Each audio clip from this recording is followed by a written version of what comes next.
This is Danny Bobrow, President of AIM Dental Marketing, welcoming you to this installment of the Practice Perfection web-based education series. Today's presentation is entitled Cardiovascular Disease Prevention Myths: Grow Your Practice While Saving Lives. The largest gap in U.S. healthcare today is a growing underdiagnosis of heart disease. Atherosclerosis is responsible for more than 38% of deaths in women and nearly 33% of male mortality, and is nearly 100% preventable. Because dentists see their patients nearly 5 times more often than do primary care providers, they represent a vital piece of the wellness puzzle. Identifying additional ways to contribute to overall patient wellness enhances the value dental offices provide their community. Dr. Todd Eldredge is one of the world's leading experts on atherosclerosis and heart disease. He is author of the #1 international best-selling books, Cardiovascular Wellness Management Success Plan and Prevention Myths: Why Stress Tests Can't Predict Your Heart Attack and Which Tests Actually Do. An active researcher involved in many CIMT-related research projects, Dr. Eldredge spent years developing performance-based testing protocols to demonstrate operator-dependent coefficients of variability in testing reproducibility. He spent 10 years at what is now Sanofi Pasteur, where he ran the U.S. Pediatric Vaccine Business Unit. Todd holds MBA and MPH degrees and a PhD in cardiovascular epidemiology. As an attendee at today's event, you will learn about practical tools that will enhance your practice and other tools that are a waste of time in identifying cardiovascular disease in your patients. You will also learn about a painless, non-invasive procedure which requires no disrobing, no additional radiation exposure, and can generate additional profit to your practice, all while saving lives. Today's webcast will run for around 90 minutes. While attendees are in listen-only mode, we invite you at any time to submit your questions or comments using the question button on your screen. We will allow time following the presentation to get your questions answered. If we do not get to your question during the webcast, we'll see that it's answered shortly thereafter. Attendance at this presentation entitles you to apply to receive 1.5 hours of continuing education credit. Shortly following the webcast, we will send you an email with instructions for receiving your CE. I want to express my sincere appreciation to Todd for agreeing to deliver his presentation at this difficult time. My condolences to you, Heidi, and the rest of your family on the recent passing of your father, sir. Participants are cautioned about the dangers of incorporating techniques and procedures into their practice if the course has not provided them with adequate clinical experience to allow them to perform them competently. And with that, it is my distinct pleasure to welcome to the Practice Perfection stage, Dr. Todd Eldredge. Greetings, Todd. Greetings, Danny, and thank you for that introduction. We okay to just go ahead and start? Please. I thought it might be helpful, you know, they always ask us to have a couple of slides to introduce ourselves. As Danny, I think, already mentioned,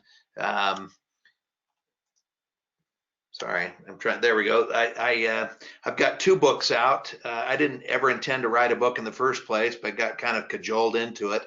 And but they did fairly well. Our most recent book I wrote with a colleague of mine, Dr. Ford Brewer, and the reason we decided to write a book was just experiences in our own lives that caused us to realize that these diseases were preventable. This is a little factoid about myself. This was me last May 29th. My wife and I were taking a small plane up to Jackson Hole, Wyoming, and we lost our engine. And you know, those Grand Tetons are not a great place to be a glider over. And needless to say, we found ourselves needing to set down. You got about 3.5 minutes from the time you lose your engine until impact. We were able to set down, but we both broke our backs. And that experience has brought me back full circle. If I was standing in front of you in person, I would have some of you raise your hands and say, how many of you know somebody who has had a heart attack or stroke? And usually it's about 98% of an audience. And if you just kind of self-reflect of how many people you know who have had a heart attack or stroke or died from one. And then we'll normally have people start sitting down and we get to all the way to how many of you have a close family member that has had a heart attack or stroke or died from one. And we still, in most audiences, will have 60 or 70% of the audience. And the reason is that this disease is pernicious and it is prevalent. We tend to talk about mortality, which is appropriate, but we have to remember incidence. And this disease is extremely prominent, endemic in our population. And what's irritating about it is that it's nearly 100% preventable. For me, this effect at a personal level began with back in 1977. This is it's not a very good picture, but this is a newspaper article of a car wreck that my older brother was in and was killed in. And for me, it began me on this trajectory, if you will, to contemplate. Mortality took on a very real and significant meaning to me, as it does for anybody that's lost a close member or family prematurely. And I determined at a very early age that I really was not going to let anybody that I cared about out of my life again, on purpose, for something that's preventable. This case, there was absolutely nothing I could do to prevent this tragedy from happening. However, years later at a Thanksgiving gathering, I was doing a fellowship with my mentor, Dr. Gene Bond, and I brought this new technology home with me. I was so excited. So I began to scan members of my family, and to my great horror, both of my parents had loaded with disease, and my younger brother, who is 7 years younger than me, had a huge what they call an ecolusive plaque. We'll talk more about that in a little bit. 3 inches from his brain, and I remember it taking my breath away, because I knew instantly the ramifications of this. And so this mantra that heart attacks and strokes can be prevented became very real to me. Today, you'll be happy to know, just so I end the story, my father, as Danny mentioned, just passed away on Monday, not from heart disease. Passed away very peacefully and actually died in my arms. It was a sweet experience. But we were, able to add 20 or 25 years to his life because we found disease early and got him the appropriate amount of care. My brother is still with us and was able to raise both of his children to adulthood, and is still a commercial airline pilot. And so when we talk about this disease, it's really important that we stay focused on the ability to prevent it. Nobody has to have a heart attack or stroke in this day and age, much less die from one. And I mean that in all sincerity. And that may shock some of you. I wish that I could look in your faces and see your response to that. That is a true statement. Now, it happens to be the leading cause of death for men and women. I'm an epidemiologist, so I can't help go over some of the epidemiology related to this disease, but it's responsible for a full 38%, heart attacks and strokes, full 38% of the deaths in men and women, more in women, and ironically, women outpace men after age 65. So this is a disease that affects both the genders. And when we look at, for men and women, 121,000 deaths from heart attack or stroke in this time frame. Somebody's nearly a third of all deaths are from heart disease, 38% as we talk about in women, but somebody's dying from heart disease every 36 seconds. Can you imagine? In the time that we've been talking, there's been 5 deaths in the United States from this disease for something that's combined. When we look at stroke, honestly, death is the easy part. The problem with stroke is that most people don't die. It's the leading cause of disability. And honestly, I don't know about you. I mean, you know what the #1 cause of death in the world is? It's a sexually transmitted condition. It's 100% fatal, no known exceptions. We can't say that it's causative, but it's the highest association we know. It's called birth. meaning that all of us are going to cross the rainbow bridge at some point. And so for most of us, death isn't quite as concerning as having our children change our diapers, which is not very appealing. And so we have to remember that the ongoing effects, after effects of these two diseases is much more detrimental in many cases than is the actual mortality. Someone has a stroke every 40 seconds and dies from a stroke every 4 minutes. And by age 60, women outpace men. I think I may have said 65 before. 60% never fully recover. And let's just focus on that for a half a second. The ramifications of not fully recovering from an event that affects our brain. The cost of this is not trivial. Now, I throw up a big number like 351 million, which was the cost in 2014 of this disease to the U.S. Healthcare system. That's a big number. That's a deficit size number. But let me put some reality to that. There are nearly 500,000 homeless people in the U.S. Okay, and if we took that 351 billion, we fixed heart attacks and strokes, and we're going to show how to do that later. We could buy every homeless person in the U.S. a home worth $700,000. So these are huge numbers. Here's another way to think about $351 billion. There's about 20 million adults enrolled in colleges and universities in the U.S.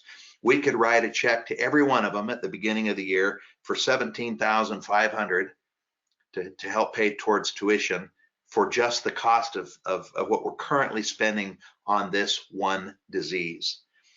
Here's one last final word, again, because when we talk about 351 billion, that's a big number. There are about 201,000 dentists in the US. We could write each of you a check for $1.7 million every year for what we're spending in the US healthcare system on heart attacks and strokes. So these are huge numbers, and I don't want that to get lost. And the sad thing is that it's expected to grow to $1.3 trillion by the year 2035. Now, to put that in perspective, we said at 351 billion, we could buy every homeless person in the country a home worth 700,000. Well, at 1.3 trillion, we could buy every one of the homeless people in America a home worth $2.6 million. These are huge numbers, and it's money that's being spent unnecessarily. So one of the things that, and Danny, I don't know, can they see my pointer at all? Yes, we can. No okay, problem. Good. Mm-hmm. One of the things I want you to focus, this number went up until in about 1970, we came out with statins and stents. That was this reduction right here. And I want you to notice that the trend is moving upwards again. We've really done very little to eliminate heart attacks and strokes. And I have some thoughts on that a little bit later. But right now, I just want you to spend time with that number and that trend line. You know, this, if we follow this using logarithmic, we would see this trend still going upward and not down. The mortality trend, this is just since 1980.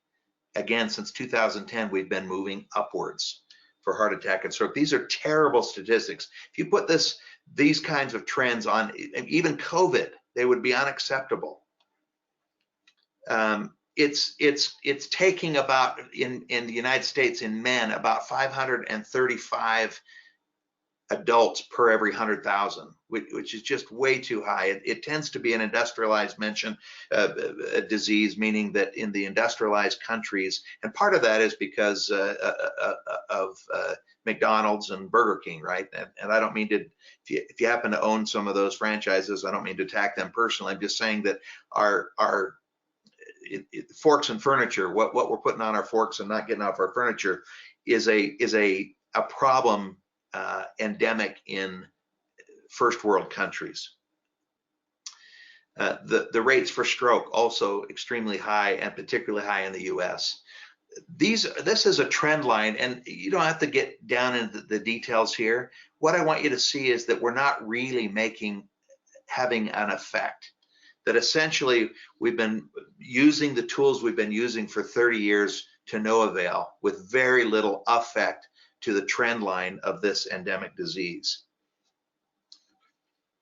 So what we, if we were to take away, kind of all of the points, there's a 21% increase globally in cardiovascular disease since 2007, 28% increase in the crude prevalence. Won't spend a lot of time on what does crude prevalence mean. There's a 9% increase in stroke risk just since 2016. These are updated numbers. 27% increased risk for non-coronary atherosclerosis in people who sleep less than 6 hours per night. So just not getting enough sleep is one thing we can change. That's a 27% increased risk if you're not getting at least 6 hours of restful sleep a night. Cardiovascular or coronary heart disease is still the leading cause of death in the US. 2.2 million hospitalizations each year.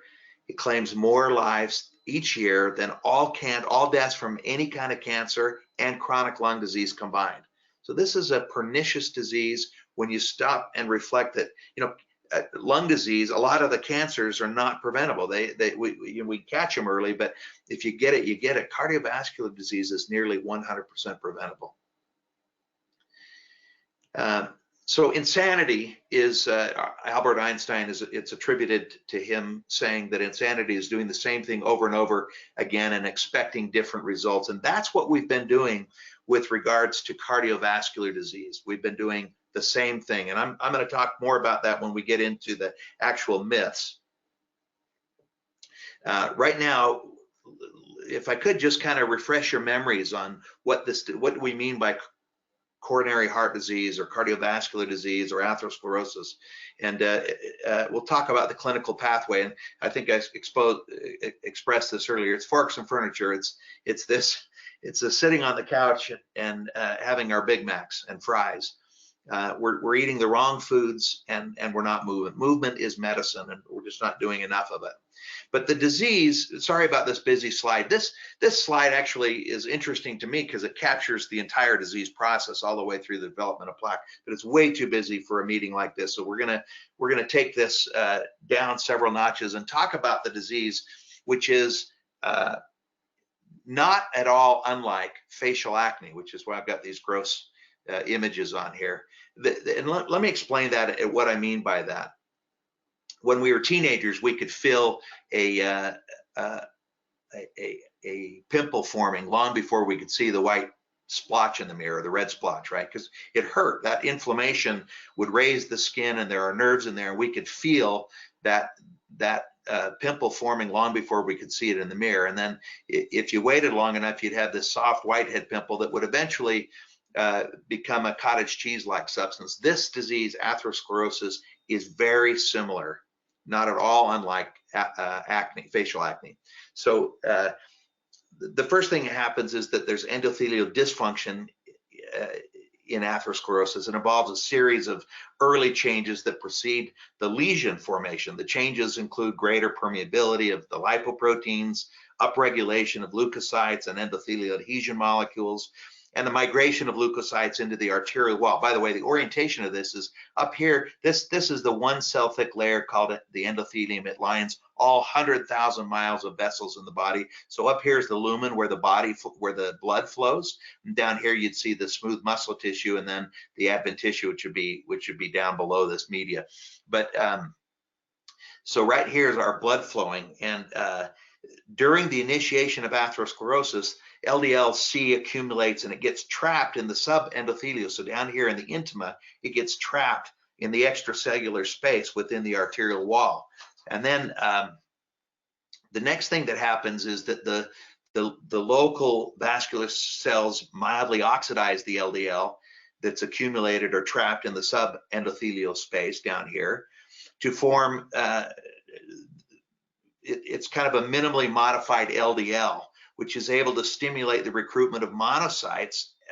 So the monocytes are up here penetrating, and then they become activated, and they turn into macrophages, and they start a process called phagocytosis, you'll remember from your biology classes. These further oxidize the LDL accumulated in the subendothelial extracellular space to form to a form that can be scavenged and internalized, meaning that you turn on this killing mechanism that ironically creates inflammation. And so it results in the formation of what we call foam cells. And these foam cells form the earliest visible lesions of atherosclerosis, or the fatty streak, right down here. So all of this gunk, again, I hate to keep focusing on kind of a gross metaphor, but this is that white pussy material forming subluminal, if you would say, subdermal in the case of facial acne, but subluminal here in the case of atherosclerosis, and it looks very similar. It's that cottage cheesy substance, and eventually. The fatty streak formation in atherosclerosis occurs with the filtration of lipid-laden monocytes and macrophages, along with the T lymphocytes. All of that whole phagocytic process begins, which causes heat and inflammation. Later lesions, including smooth muscle tissue, a complicated series, a whole cascade of steps is involved, including the smooth muscle migration. So it actually gets down into these cells here. T cell activation, foam cell formation, and platelet adherence and aggregation, to what ends up happening is you get this great big lesion that bursts into the lumen. Okay, so let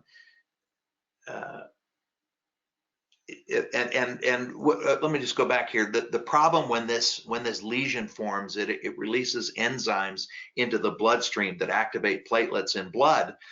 Just like if you cut the back of your hand, the platelets in the blood activate, and it forms a scab on the injured area of the skin. The same thing happens here in the arterial wall.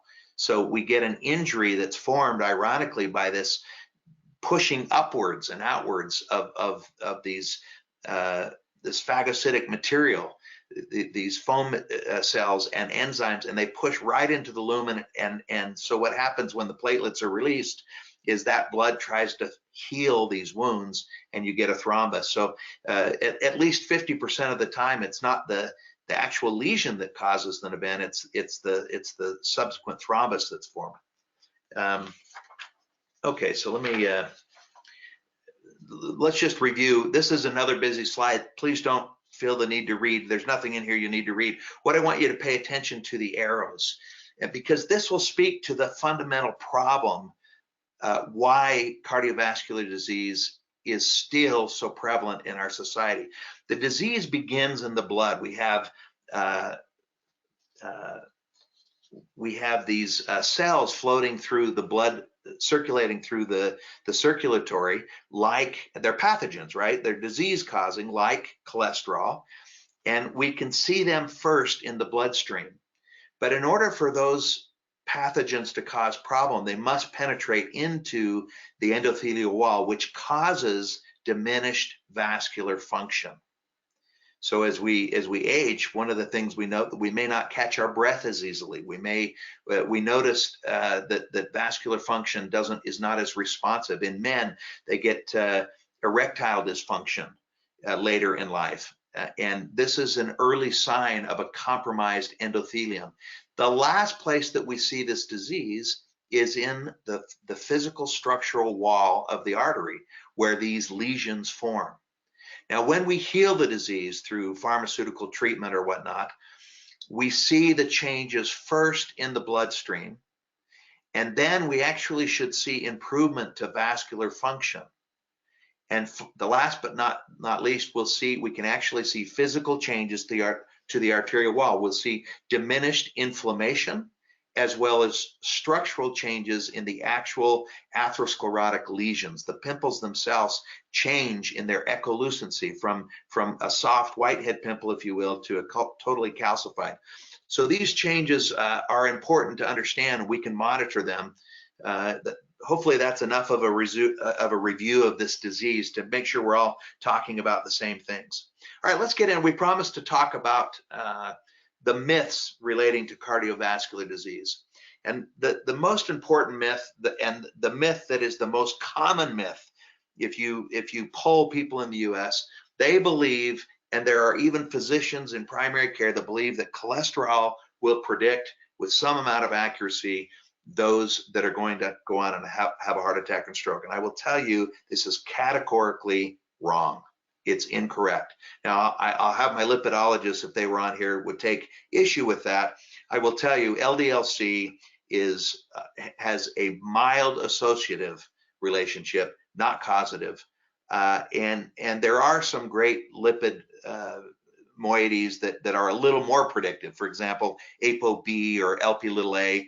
But for the most part, if we look at all of the moieties combined, they are very weak predictors of who is going to actually have a heart attack or stroke. And this is one of the primary problems, because guess what our primary detection tool is in primary care? It's cholesterol.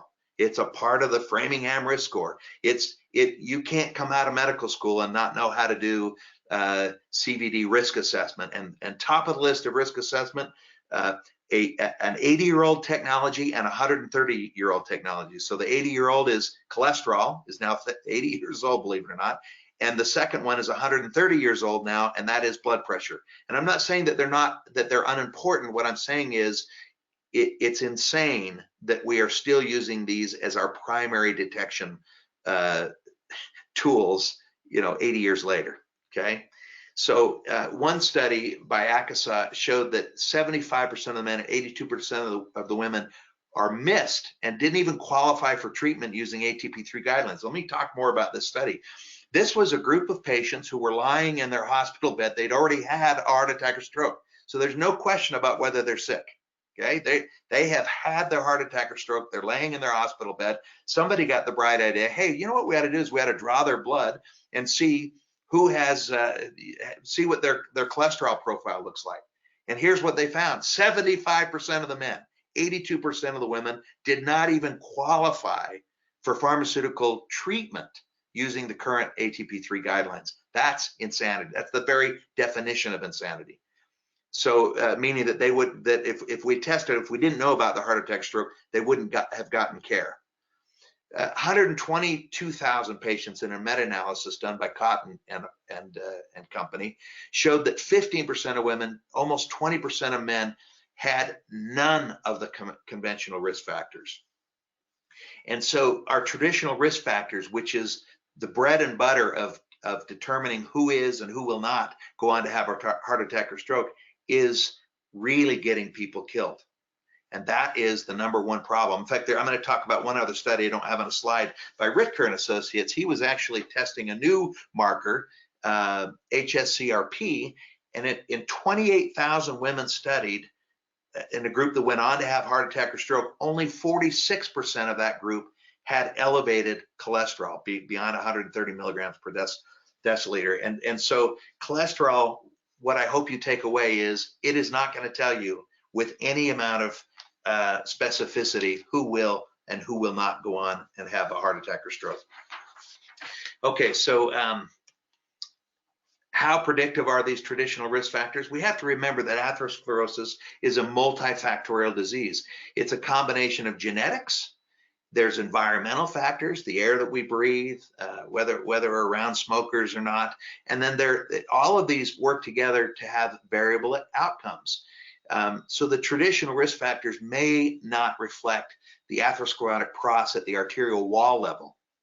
And that's our problem. So a lot of our primary care doctors are doing this. They're in their cockpit thinking that everything looks good, and meanwhile, the aircraft's coming right at them. And we have to allow ourselves to become uncomfortable with our traditional diagnostic techniques if we're going to be effective at curtailing and changing that curve on this pernicious disease. Okay, myth #2.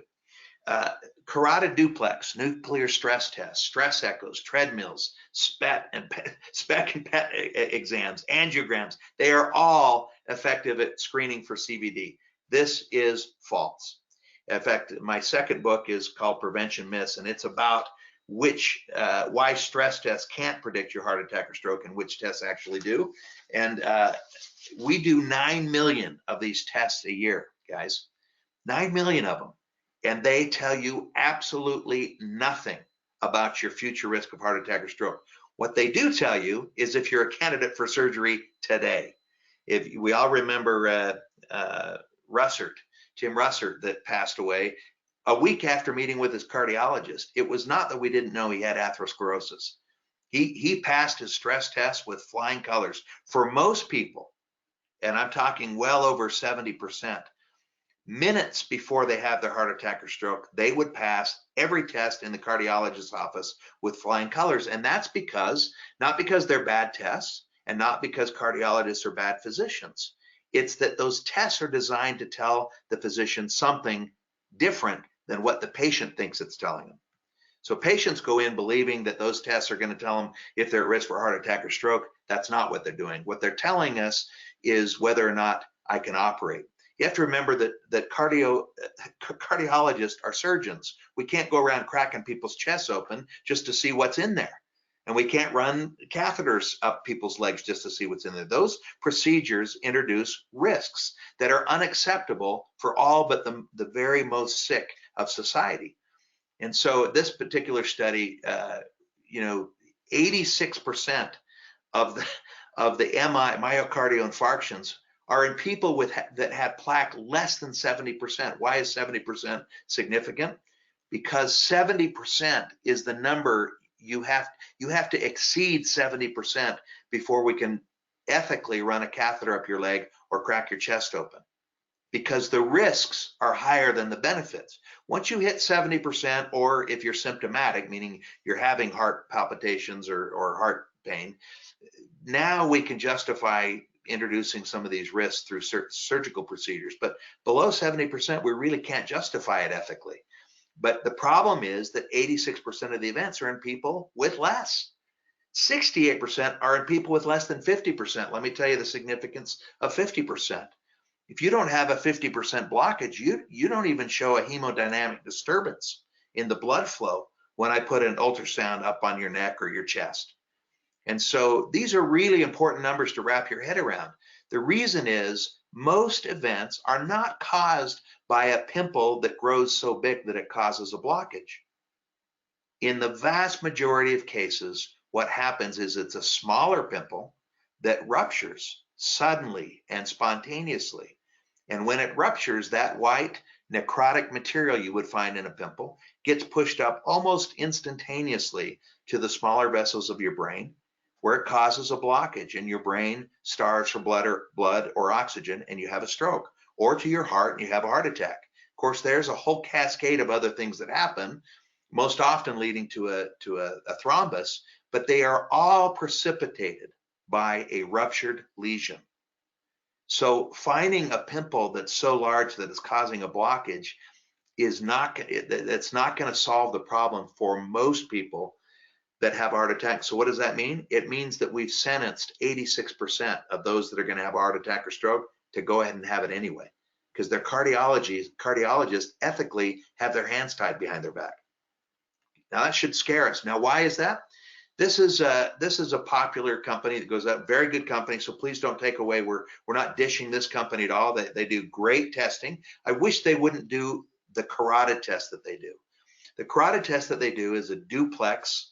And what it does is it looks for blood flow. Doppler is what we use to track cloud movements. It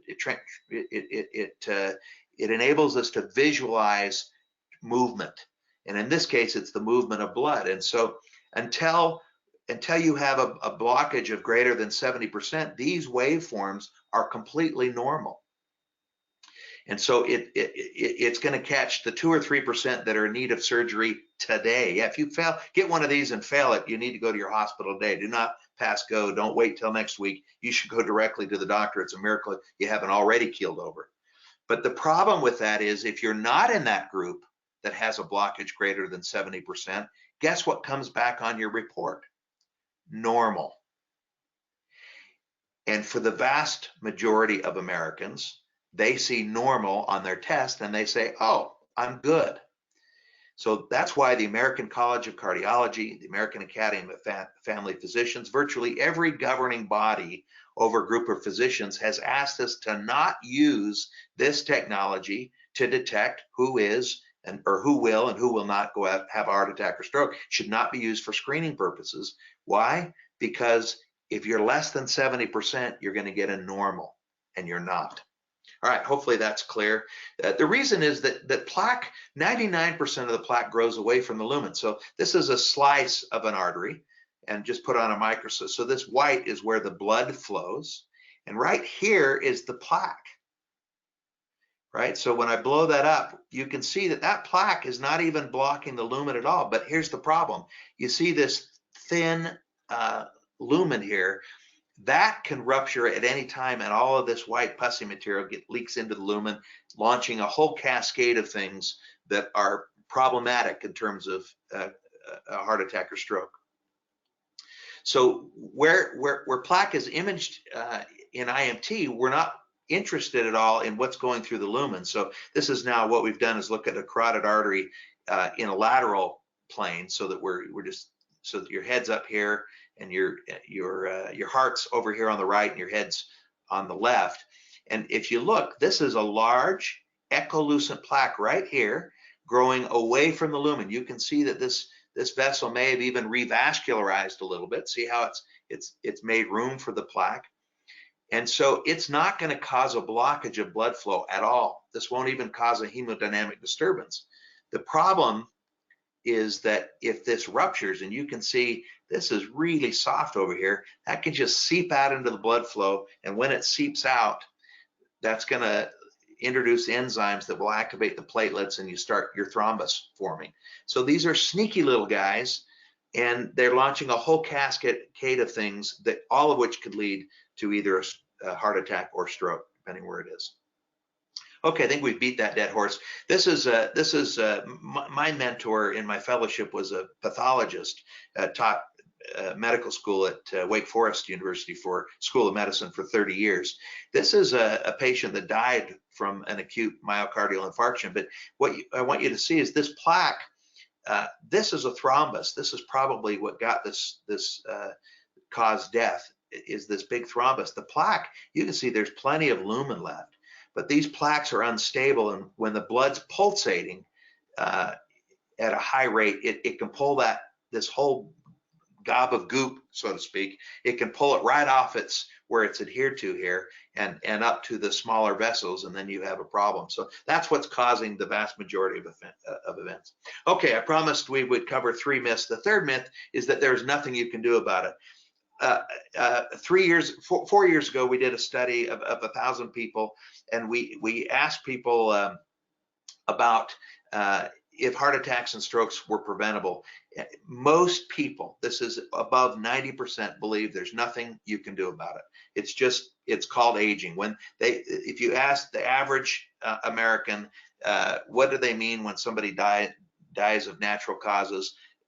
Over almost 90% of them would say, well, he had a heart attack or stroke. That is not a natural cause of death. We've known how to treat this disease for 50 years. There's literally not one physician coming out of medical school that doesn't know how to treat this disease. So why, do you ask, why is it so prevalent? Why have we, if you go back to the epidemiology we did earlier in this presentation, you remember those lines were flat. In fact, they're going upwards. The trend is continuing upwards. We are having almost no effect to the incidence of heart attack or stroke, nor an effect on the number of people who die from these diseases. And why is that if we've known how to treat it effectively for 50 years? Well, the answer is, and Danny, if you were listening to his introduction, the #1 gap in US healthcare system today is the gross underdiagnosis of this disease. We wait until people have a heart attack or stroke, then we treat them. So if you keep doing what you've always done, you're always going to get what you've always got, Mr. Bateman taught us. What if, just take a second to lean back in your chairs and play what if with me for just a second.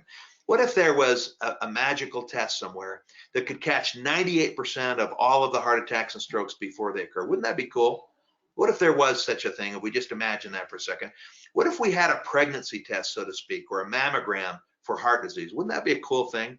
Don't you think we could make a difference in the world in terms of cutting these costs and the incidence of disease? What if we had this crystal ball that could clarify therapeutic need? Who needs to be on a statin? Who doesn't?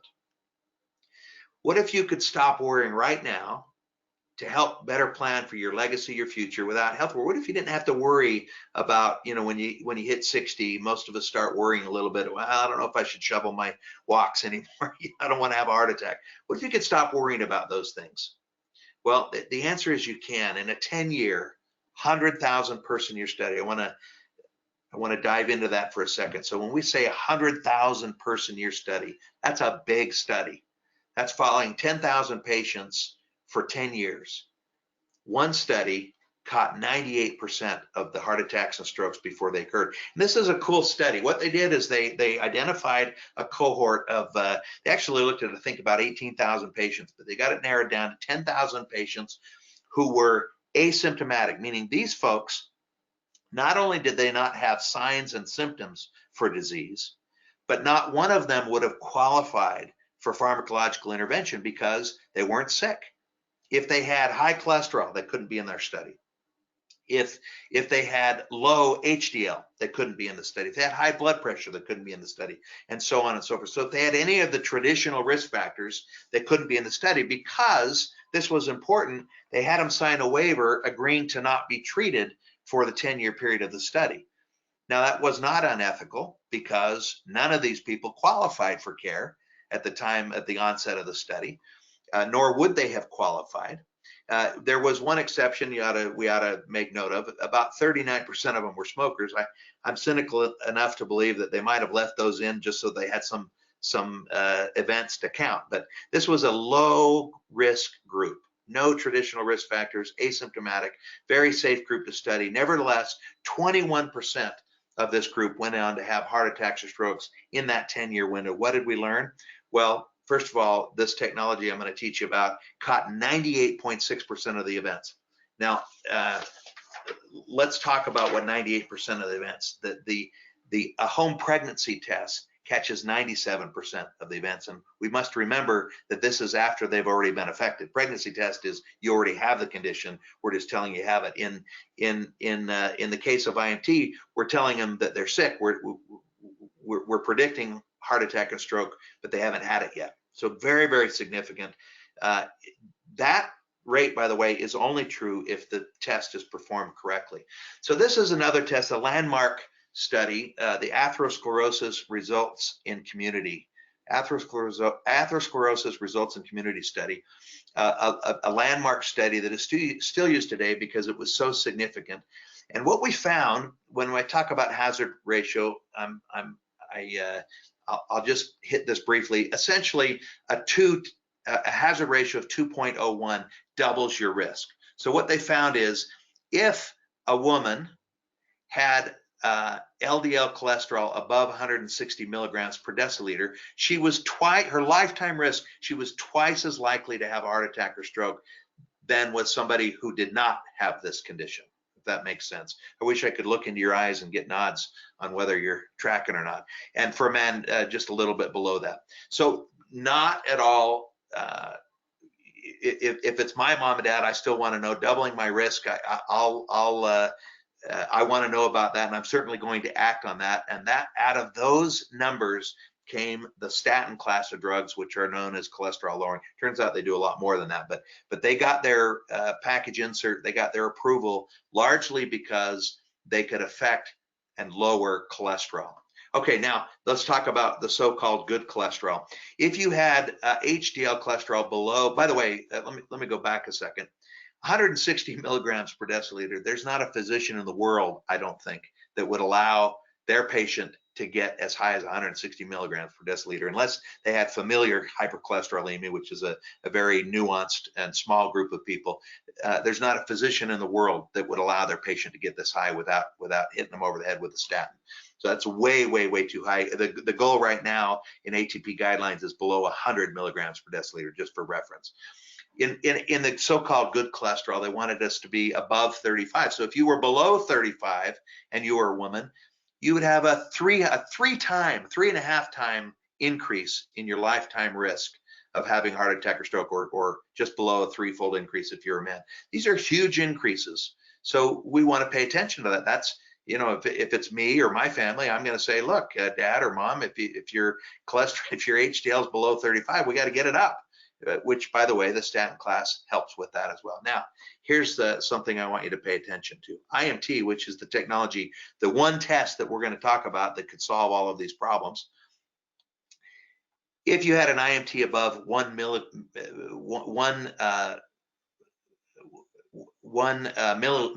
millimeter, sorry, thanks.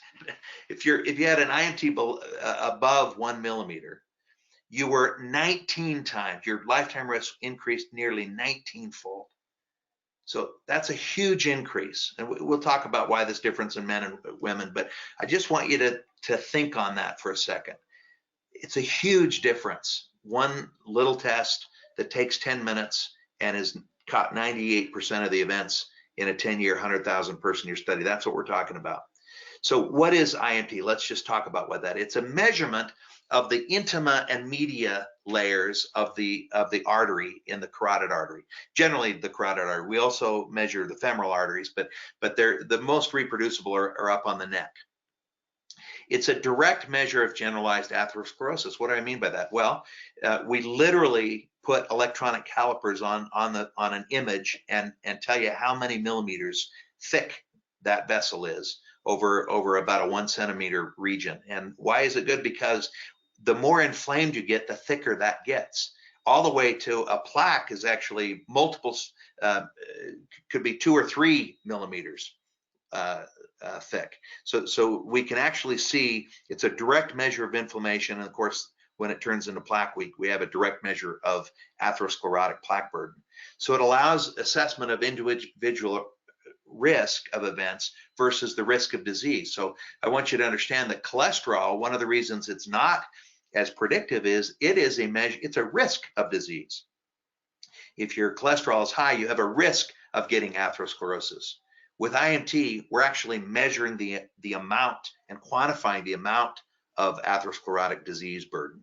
So hopefully you heard it's a subtle difference, but a very important difference. It's predictive of both myocardial infarction or heart attack and stroke in both men and women. So what it is, this is just a schematic of an artery going up the neck, and so we put the transducer on the neck, and it shoots sound waves in, and those sound waves bounce back, and we can get with precision, we can see exactly how thick or thin these the intima and media layers of the artery wall are. And so here's an actual picture. So what we're measuring is this area in yellow. I'm just going to flip back and forth so you can see with your eyes. You can see that it's thicker down here than it is here. Let me just go back and forth, and you can kind of image that. And that's a single image of IMT. We're not going to spend a lot of time on the protocol, but I will say this, that if you're going to do IMT, you have to do it right. This is back to the atherosclerosis results in community study, and they did IMTs on a group of patients. So and then they put them all in cohorts. So in all of the group that had no coronary heart disease and the group that went on to have a heart attack or stroke, the difference between their intima media thickness was, as a group, the aggregated group, was only 0.08 millimeters. Now you dentists work in millimeters all the time. You're one of the few people that understand what I mean by what a small difference this is, 0.08 millimeters.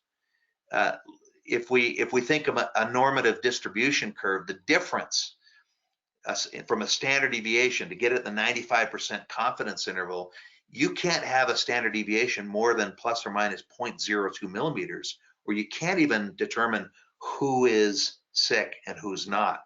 So why do I tell you that? Because who you have do IMT matters, and whether or not they have a protocol that can get them to a standard deviation at or below 0.02 millimeters. If they don't have that and they haven't documented their coefficients of variability, they don't have a fighting chance of being able to tell you who is and who is not going to go and have a heart attack or stroke. So in a study we published back in 2010, our arithmetic difference was 0.002 millimeters. Now, let me tell you what I mean by difference. This was 10 different sonographers, different patients, different equipment, different readers. So every coefficient of variability that you could have, we threw into the mix. And the total arithmetic difference was 0.002, the standard deviation 0.02. On an absolute basis, we were 0.016 millimeters. That is, I'm not aware of another test in any genre of medicine that has reproducibility that good. It's really outstanding. We're quite proud of that. And here's the thing you should know. Every technologist that works for us has to pass a double-blind performance-based certification at these metrics or better, or they don't work for CardioRisk. And that's important because getting it right matters if you're going to determine who is and who is not going to go on and have a heart attack or stroke, or if you want to monitor therapy. Okay, we're I know, Danny, I can't see you, but I imagine you're getting nervous. I'm watching. We're winding down here. I'm watching the time. So you're doing great, Todd. No worries. What's that?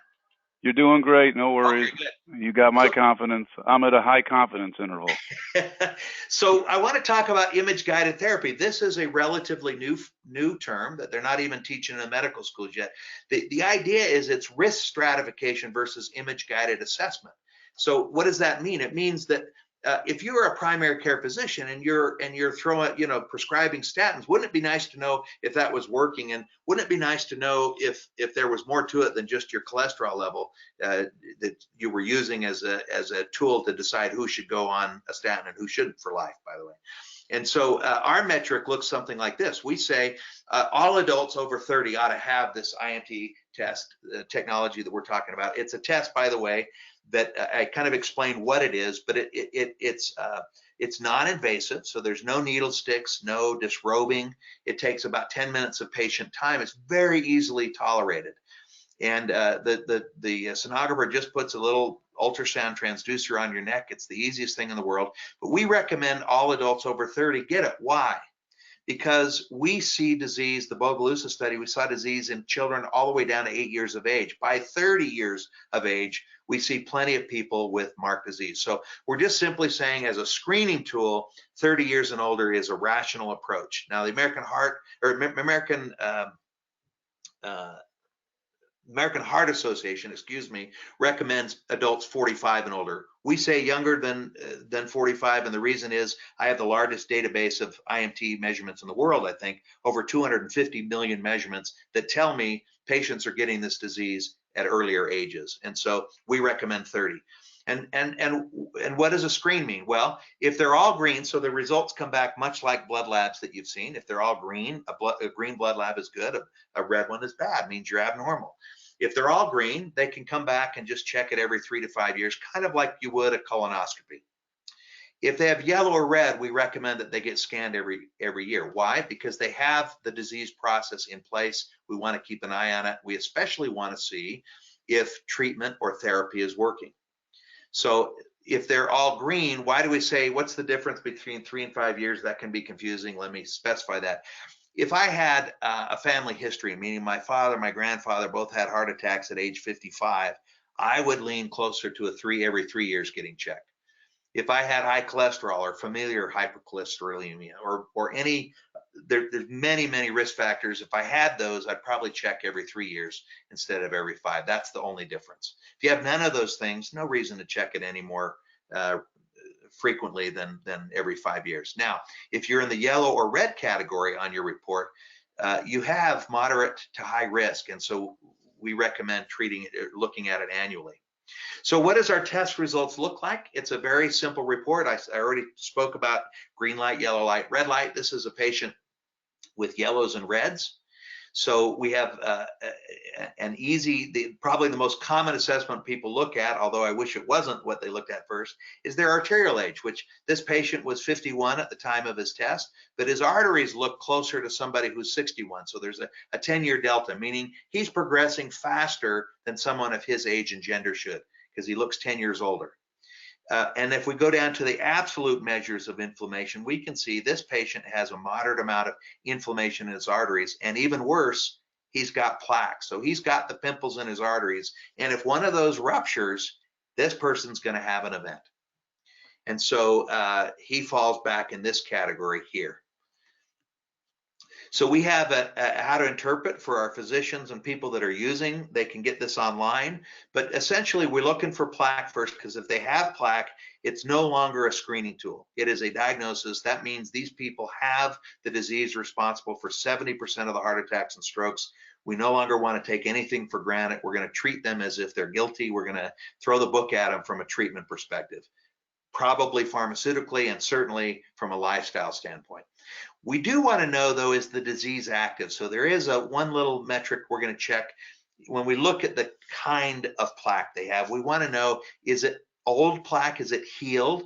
Or is it still a soft white head pimple? Or is it that cottage cheese flavor that's still vulnerable to rupture? These two categories we can still work on, and we'll still throw more drugs at them to heal that. When they get here, they're out of the woods. That lesion is healed, but they might have other lesions systemically. So then the next thing, we're just going to look at the amount of inflammation. That's, let me just go back. That's this information right here, the average CCA mean and max. And again, it's green light, yellow light, red light. These are the alert values we're comparing it to. And it's not one of these things where we look at, are they mostly green or mostly yellow? No, each of these risk factors stands on its own feet as a predictor of future events. So we don't average, we look at each risk factor on its own. In this case, they've got a moderate amount of inflammation. So in the how to treat, we look when they're yellow or red, we say, well, this person has plaque, so we're going to treat with aggressive lifestyle and pharma. We also look at, is it hard plaque? No, his plaque was soft. So we're gonna also check this patient's femoral arteries just to see where else can we find disease. So what are the benefits of IMT testing to the patient? Well, it's early detection of disease. So it fixes the #1 gap in US healthcare, meaning that we're going to identify the disease in time that we can treat it medically, so that our only option is not just a surgical intervention. I think most people would agree that's a much better option. Think about teeth. We'd much rather catch them when we can scrape plaque off rather than wait till they've got large-scale periodontal disease and you have to do something more invasive. It's a guide for therapeutic treatment. So what does that mean? Although we haven't proven this empirically, wouldn't it be nice to know that if your doctor puts you on a statin, you wouldn't necessarily have to stay on it for life? I can't make that statement yet, but we're working on that data. My opinion is that you do not have to be on your statin for life. Again, I want to make it clear that I don't have empirical evidence on that yet, or at least not published. But we believe that it makes sense to track and say, well, once the fire's out, once I've got rid of the inflammation and your plaque is healed, why do I need to stay on the statin? And I think that's a question that needs to be answered in literature. It monitors the efficacy of therapy. Wouldn't it be nice to know, geez, I've been on the statin therapy for 3 years, how come nothing's changing? So that the physician prescribing can know whether to double down the dose, or what else can I do to get to affect a change in the wall of this patient's arteries. It's a huge motivator. I can't tell you the emotional impact people feel the first time they get a report back that says, I've got plaque 3.5 inches from my brain.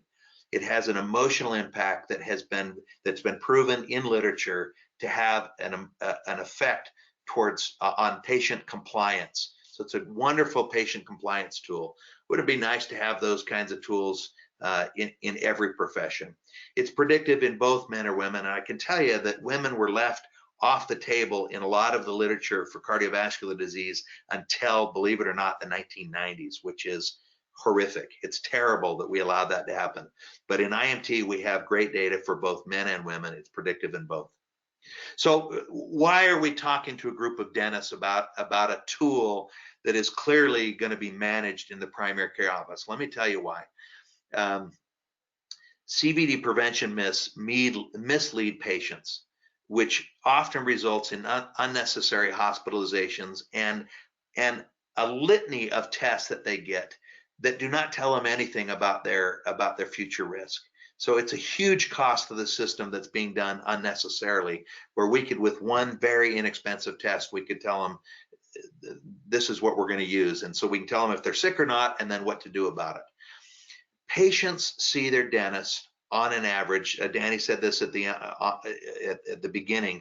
They see their dentist 5 times as often as they see their primary care providers. What does that mean? Well, it means that they're trusting you. And you have in your hands a patient that, if you choose to look at the patient more holistically and look at things like blood pressure and maybe let's take a look at your arteries, although you may not treat it, they're going to look at you with more credibility because you're seeing them as a whole patient, not just as a mouth. And I think that's really important. So dentists often see the early indications of CVD. You see it in their oral biomes. We published a paper a while back. We found 2 bacteria in the mouth that are not just associated, but they're causative of cardiovascular disease. This bacteria and inflammation, you're seeing it. You're seeing on the gum line. You're seeing in the oral pathogens, and you're seeing it in the panoramic cone beams that you're doing. You often can see in the carotids and see plaque there. So you're in a position to diagnose this disease early and say, hey, if you don't have a primary care doctor, you may want to go see one. What a tremendous and powerful impact you can have on this disease by jumping in early. Your trusted healthcare providers, patients will listen to your recommendations, especially if you just simply say, hey, I saw this incidental to our exam, and maybe you ought to take a look at that. Adding heart attack and stroke prevention screening to your practice can generate additional revenue. We hope that's not the only reason people get involved. Hopefully they'll get involved for the other 4 reasons mentioned on here, but it's going to save lives. If we catch this disease earlier, we can treat it medically, so we don't have to wait till it's treated surgically. And remember, for the vast majority of patients, their first symptom is the heart attack or stroke. They don't get the luxury of that pain in the chest or the numbing of their arm. Their first symptom is a heart attack or stroke, and half of those die. And we're putting you in the driver's seat where you can make a difference in that. So the last thing I'm going to mention to you is this website. If you have interest and want to know more, obviously there's a lot that I can't say in an hour presentation, but if you go to this website, just cardiorisk.com/provider, you can just fill out information. No salespeople are going to call you. They'll just send you information about how you can get involved if you're interested. And if you're not, we hope you'll always be an advocate to your patients about good health and wellness. Never mind just heart attack and stroke prevention, but just good health and wellness. Such an important part for any credible, trusted healthcare advisor. Anyway, it's been wonderful to be with you. I'm going to leave time. I guess we'll open up the mics, Danny, and any questions that you might have. I want to make sure that we've got time to address those. Well, we do indeed, and I want to thank you very much for a wonderful presentation. It's always timely, and it's actually past time that people really pay attention and get more into the preventative mode. And even if you attendees don't choose to embrace or adopt this for your own practice, at a minimum, and I think as a first step in any case, you would be well served to reach out and to Todd and get the test for yourself, maybe your family or your team. I've had the test done, and it was very enlightening. And you mentioned that it's motivational. It motivated me to. I actually scored pretty well, but I'm competitive and I always want to do better. And it motivated me to really take a good close look at the various lifestyle factors. Yeah. I like your statement that movement is medicine. I hope people will take that to heart, as well as let food be thy medicine, which was said by, I don't know if it was Socrates or Hippocrates or one of them. But let's dive into the questions, because we do have several. First is, why would a dentist want to utilize CIMT technology? Yeah, the reason, so first of all, it's easy to implement.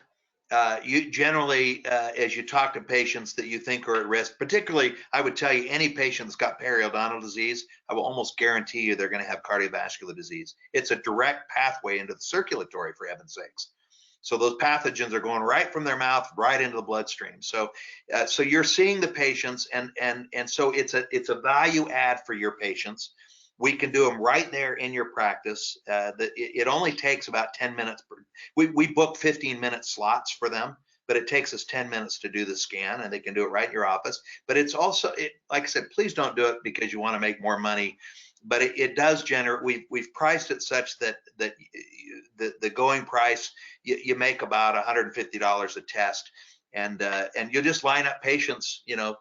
Usually 15 patients for a half a day, and so it's fast and easy. But it makes you more of a whole person healthcare advisor, and we think it really enhances particularly for people you've already found disease. You know, they got plaque, they got periodontal disease. It's just a natural next step to say, you know, why we've got you here. We'd like to, why don't you come in and let's check your arteries, and I want to see how far this disease has affected your system. And that would be the logic from my perspective. Right. Well, and I can tell you, putting my marketer's hat back on here, there are a few better ways to differentiate your practice than to demonstrate a commitment to what we call oral systemics or whole person dentistry. We research and pay attention to what people are searching online and to what resonates with them.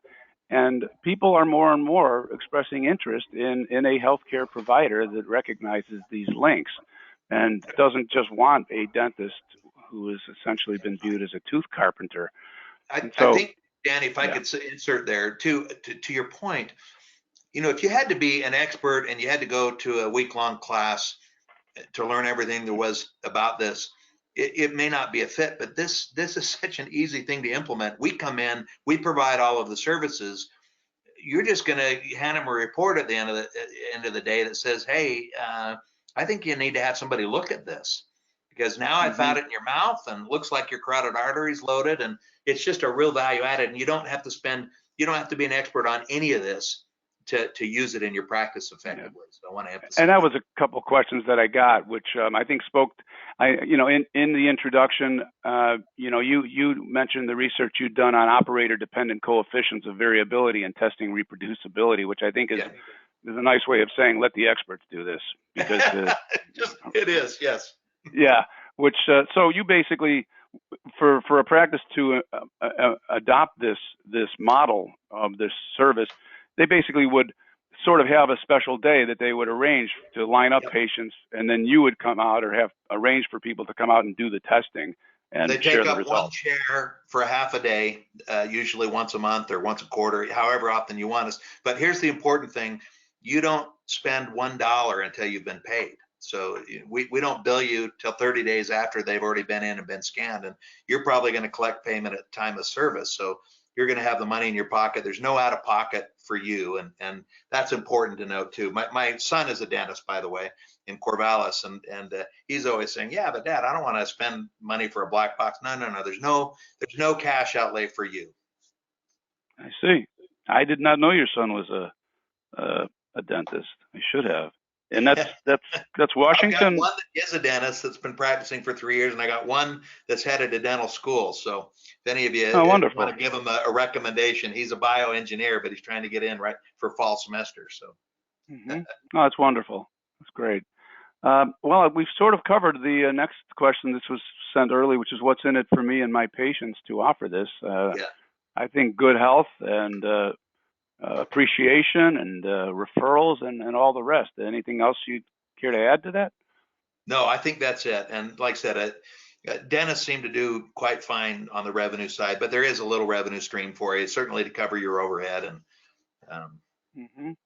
But I think it's more really the messaging, the branding, if you will, that my dentist cares enough to arrange sessions like this. I think that's huge. I think it's very astute of you. Yeah, I think that's spot on, Jenny. And I guess you could go into some detail, because the next question is, how would my practice get involved with cardio risk?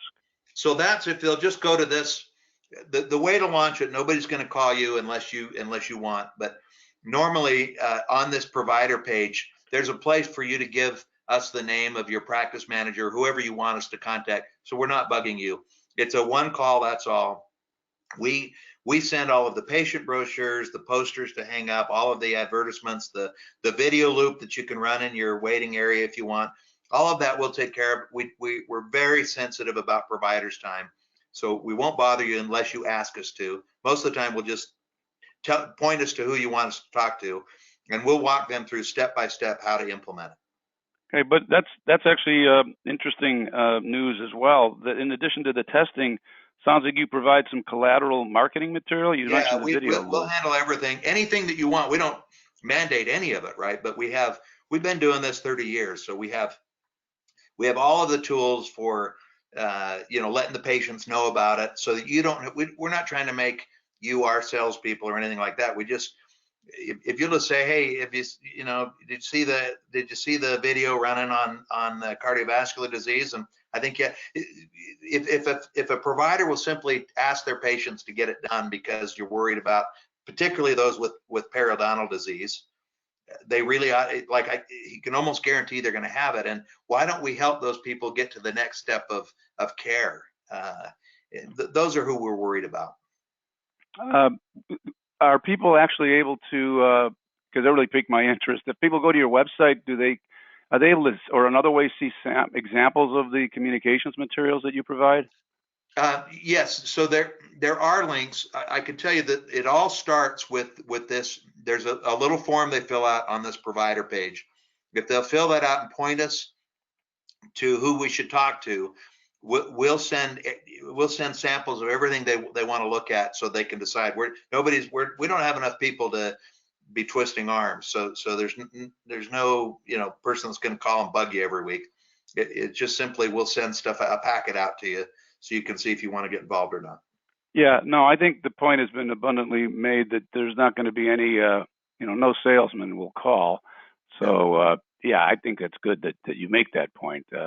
This is something we'll that service you. We will answer your questions, but they're not going to be. Yeah, you're going to wait for the questions to be asked, and that's great. Okay, how much time does the procedure take per patient?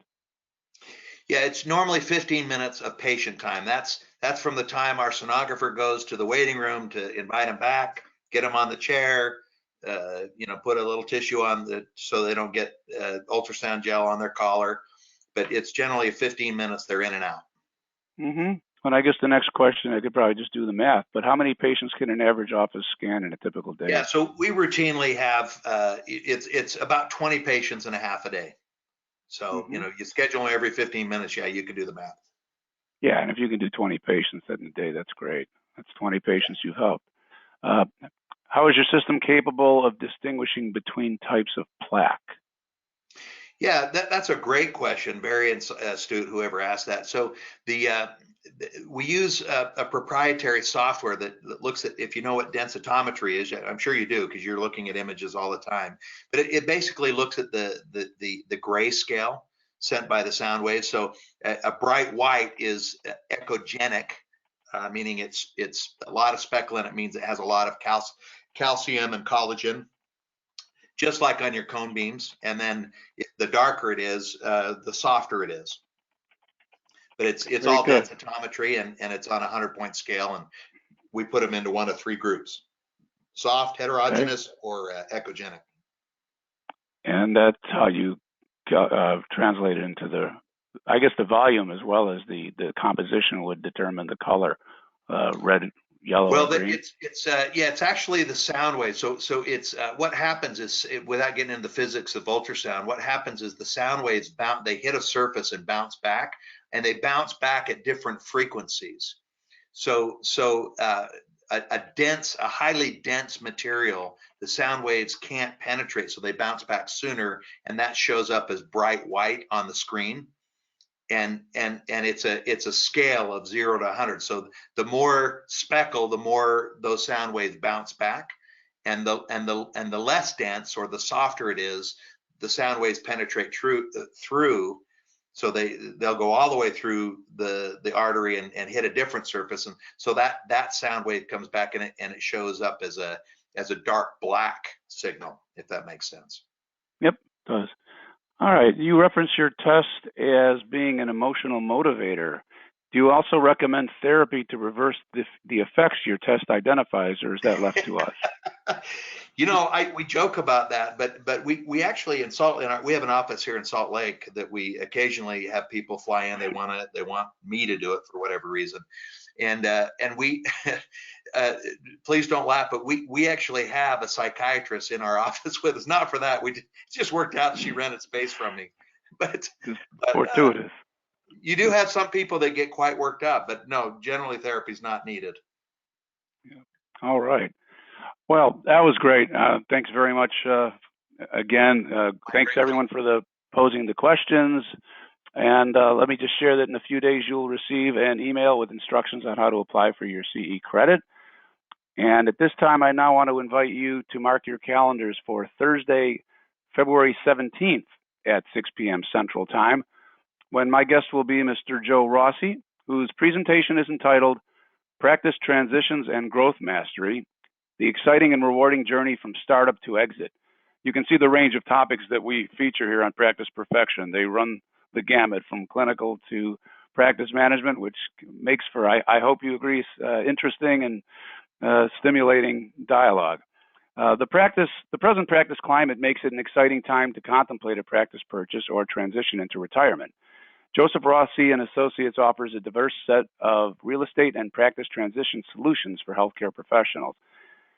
As an attendee, you will learn options for entering practice ownership, understand current market conditions and how they affect the practice transition, master the pricing and lending process for rapid increased ROI, demystify the dental practice startup process, gain a clear comprehension of the practice valuation and selling timeline, and be shared the most important factors to consider when buying a practice.